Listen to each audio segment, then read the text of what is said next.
Stattlich ragt sie empor, die hochmittelalterliche Burg Rabenstein.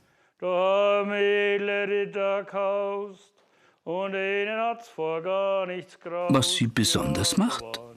Burgführer Wolfgang Huppmann lässt vergangene Zeiten gerne wieder aufleben und gibt fachkundig Auskunft.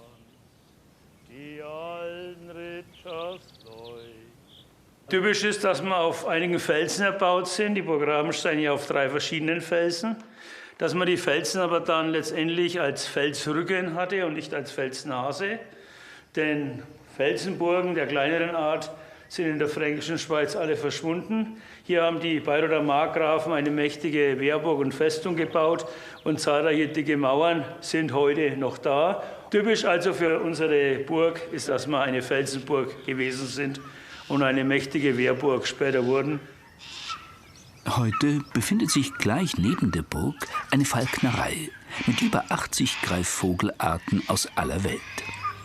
Da sie eine jahrtausendalte Kulturform ist, zählt die Falknerei zum immateriellen Kulturerbe der UNESCO. Hier dreht Falknermeisterin Sabrina Gröning jeden Tag ihre Morgenrunde. Guten Morgen. Hast du gut geschlafen? Ja. Und was musst du denn fauchen? Ach, störe ich dich jetzt in deiner Siesta? Hm? Ja. Nala. Ja, geh mal nach oben, genau. Haben wir besseren Ausblick, ne? Wunderbar. Ja, guten Morgen.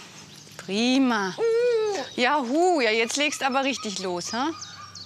Und einmal bitte. Langsam, bitte. Jawohl, prima. Die Begrüßung durch die Greifvögel fällt ganz unterschiedlich aus.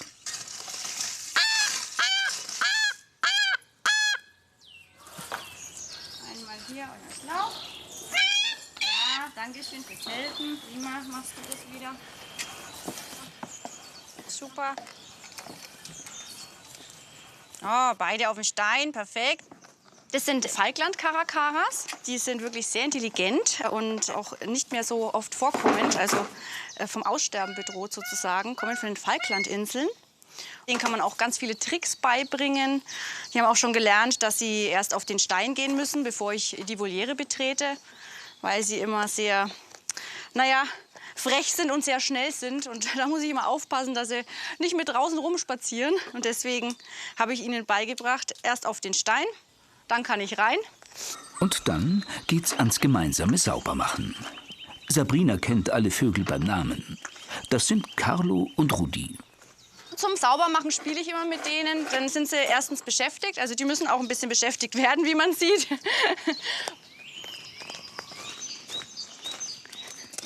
Gibst du mir meine Bürste wieder? Gibst du mir meine Bürste? Ja. Nee, das ist meine Bürste. Ja, gut, okay. Und meine Jacke ist es auch übrigens. Ja, so sieht es dann aus, wenn man bei den Caracaras versucht, sauber zu machen. Ich muss weiter. Die anderen wollen auch noch versorgt werden. Während sich die Caracaras auf ihre Art austoben, lassen sich rund um Burg Rabenstein Pfade erkunden, von denen aus sich die fränkische Schweiz von ihrer geheimnisvollen Seite zeigt.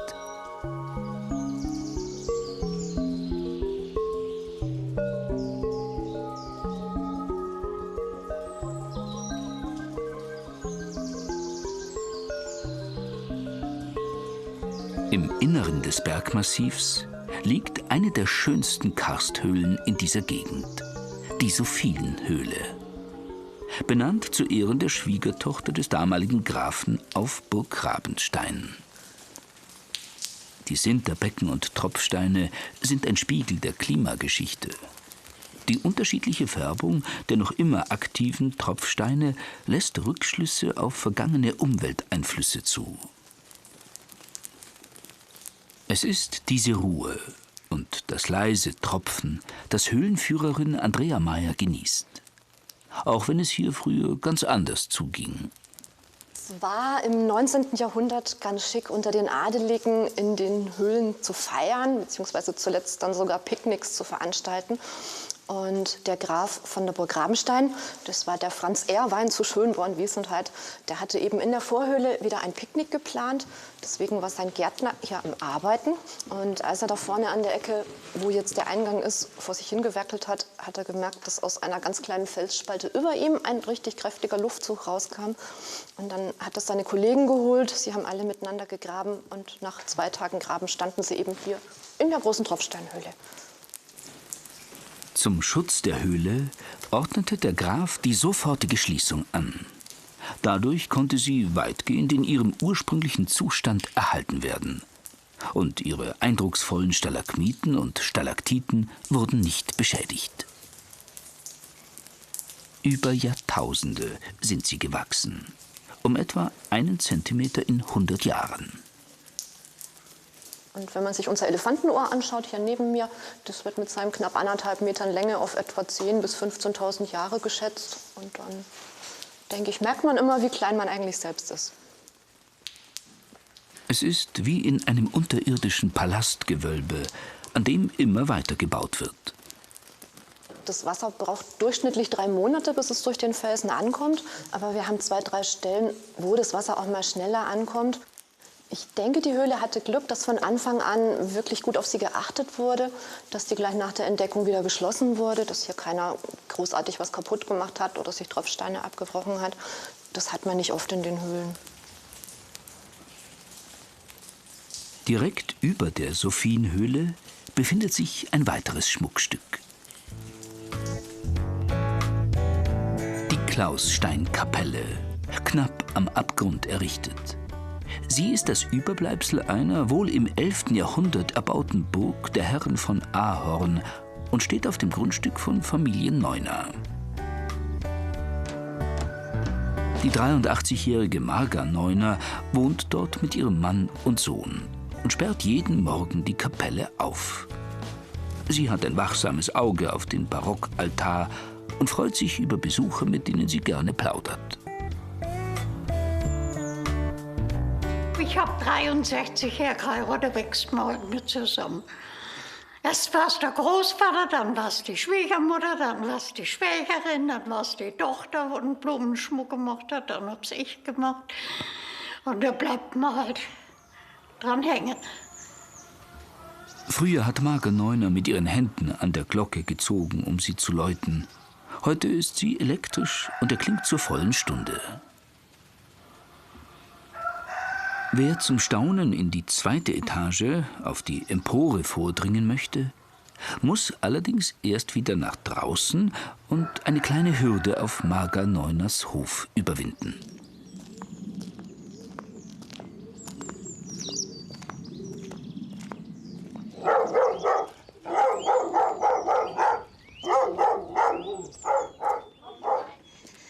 Brav sein, ganz brav sein, ganz brav und lieb sein.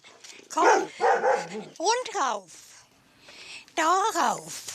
Ihre beiden Hunde bewachen nicht nur das Haus der Familie, sondern auch den oberen Eingang der Kapelle. Mehrmals am Tag legt die ehemalige Mesnerin den Weg zwischen Garten und Kapelle zurück. Denn sie liebt diesen Ort.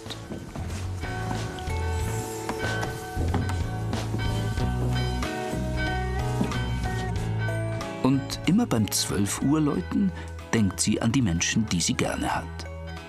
Und schickt ein Gebet in den Himmel.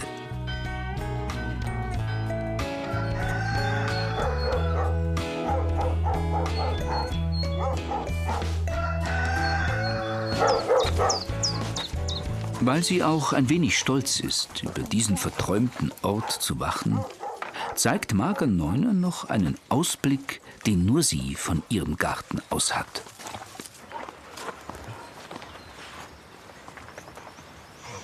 Das ist drüben die Ludwigshöhle.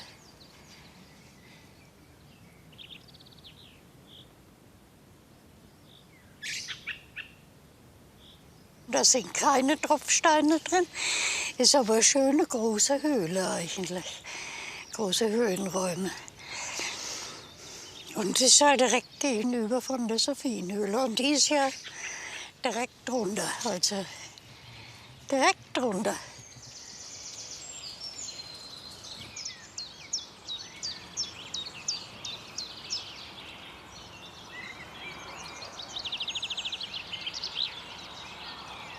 Einmal ballieren, bitte.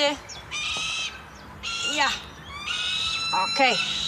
In der Falknerei der Burg Rabenstein dürfen ausschließlich jagdlich brauchbare Greifvögel fliegen.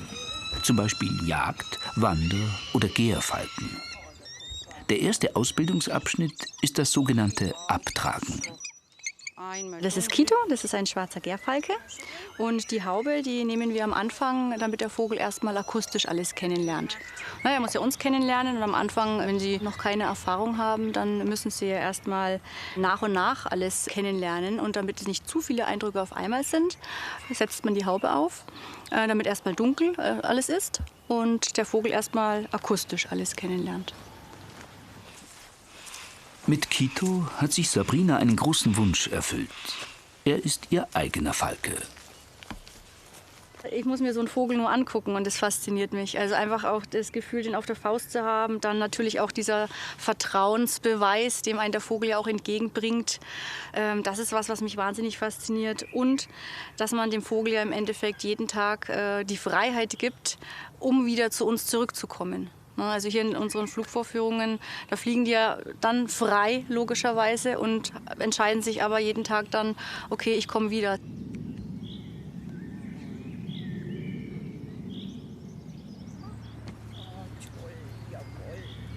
Kito ist noch nicht so weit, um bei der Flugvorführung mitzumachen.